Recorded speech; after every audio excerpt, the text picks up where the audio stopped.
संगीत। देवदास जी को दुर्गा देवी का हाथ थामा देख उड़ गए ठाकुर जी के होश और आया उन्हें अपनी भाभी पर गुस्सा। जी हाँ दोस्तों, जैसा कि हम सब जानते हैं कि जन्माष्टमी की पूजा के मौके पर ठाकुर जी का तो सिर्फ एक मकसद है कि वह किसी तरह सबके सामने अहाना को जलील कर दें। इसीलिए तो उन्होंने किसी को भी बिना बताए पूजा के मौके पर न सिर्फ अपने मोहल्ले बल्कि आसपास के मोहल्लों के सभी लोगों को बुला लिया ताकि पूजा के मौके पर सबको भोग ना मिल पाए और वह अहाना को बेइज्जत कर पाए। यहाँ ठाकुर जी का तो सारा ध्यान इस बात पर था कि वह कब सबके सामने अहाना को जलील कर पाएंगी। ठाकुर जी तो अपनी चाल चल रही थी, पर पोल्टू बिल्कुल खामोशी से खड़ा था, क्योंकि वह भी सही वक्त के आने का इंतजार कर रहा था, क्योंकि आखिर माँ बेटे का एक ही तो मकसद है, फिर वह ठाकुर जी के हाथों पूरा हो या फिर पोल्टू के हाथों एक ही बात है। पर यहाँ पूजा के मौके पर ठाकुर जी कुछ ऐसा देख लेती हैं जिसके बाद उनका गुस्सा अहाना के बजाय दुर्गा देवी पर आ जाता है, क्योंकि ठाकुर जी तो ये सोच भी नहीं सकती थी कि उनकी चहेती भाभी अपने बचपन के दोस्त देवदा के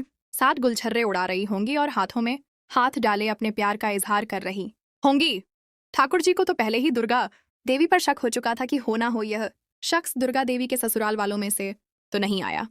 इसीलिए उन्होंने दुर्गा देवी से पूछा भी था कि यह कौन है। पर तभी अहाना ने बात को घुमाते हुए यह कह दिया कि यह मेरे मामा जी हैं। पर जब यहाँ चारों बहुएं भोग का बंदोबस्त करने में व्यस्त होंगी तो इसी चीज का फायदा उठाते हुए देवदा दुर्गा देवी के पास जाकर उससे अपने दिल की बात करने की कोशिश करेगा। दुर्गा देवी, जो कि पहले तो ये समझ ही नहीं पा रही होती कि आखिर देवदा उससे कहना क्या चाहता है, क्योंकि देवदा खुद भी इस बात को सोचकर परेशान हो रहा था कि अगर दुर्गा देवी मेरी बात सुनकर नाराज हो गई तो उन दोनों की बचपन की दोस्ती हमेशा हमेशा के लिए खत्म हो जाएगी। लेकिन फिर देवदास जी दुर्गा देवी से बात करने के लिए हिम्मत जुटाकर उसका हाथ थाम लेते हैं और तभी वहां ठाकुर जी बिना बुलाए मेहमान की तरह टपक जाती हैं, मानो जैसे वह तो इसी ताक में थी कि कब ये दोनों एक दूसरे के करीब आए और वो इन दोनों को उनके हाथों पकड़ लें।